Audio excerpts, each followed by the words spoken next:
আসসালামু আলাইকুম। নতুন আরো একটি পর্বে আপনাদের সবাইকে স্বাগত। কিছুদিন আগেই আমি আপনাদের সাথে শেয়ার করেছি ঘরে তৈরি পারফেক্ট চিকেন মোমোর রেসিপি, আর সেই মোমোর সাথে সার্ভ করেছিলাম ডিপিং সস। আর মোমোর সাথে সার্ভ করা ডিপিং সসটা কিভাবে ঘরে খুব সহজে তৈরি করবেন সেই পদ্ধতিটাই আজকে আপনাদের সাথে শেয়ার করব। আশা করছি আপনাদের সকলের কাছে পদ্ধতিটা ভালো লাগবে।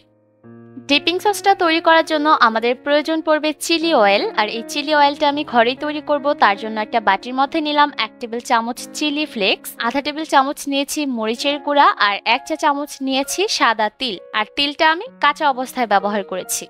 আর এখানে আমি আগে থেকে আধা কাপ পরিমাপে সয়াবিন তেল ভালোভাবে গরম করে নিয়েছি। এবার সেই গরম তেলটা এই সব কিছুর মধ্যে দিয়ে দিলাম। আর তেলটা এভাবে কিছুক্ষণ রেখে দিলেই দেখবেন তেলের মধ্যে মরিচের একটা সুন্দর রঙও যোগ হবে, সেই সাথে ফ্লেভারটাও খুব ভালোভাবে মিশে যাবে। কারণ গরম তেলের মধ্যেই মরিচের রং আর ফ্লেভার দুইটাই খুব ভালো ছড়ায়।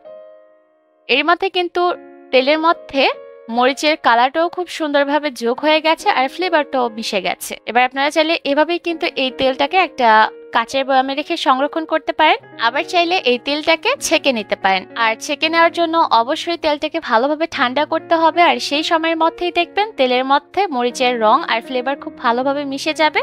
তেলটা ছেঁকে নেওয়া হয়ে গেলে এর মধ্যে দিয়ে দিলাম 1 চা চামচ সাদা তিল, আর এই তিলটাকে আমি হালকা ভেজে নিয়েছি। আর এই দুইটা একসাথে ভালোভাবে মিশিয়ে দিলে তৈরি হয়ে গেল চিলি অয়েল। আর এই চিলি অয়েলটা কিন্তু বাইরের থেকে চড়া দামে কিনে আনতে হয়, তাই এই পদ্ধতিতে আপনারা কিন্তু খুব সহজে ঘরে চিলি অয়েলটা তৈরি করতে পারবেন।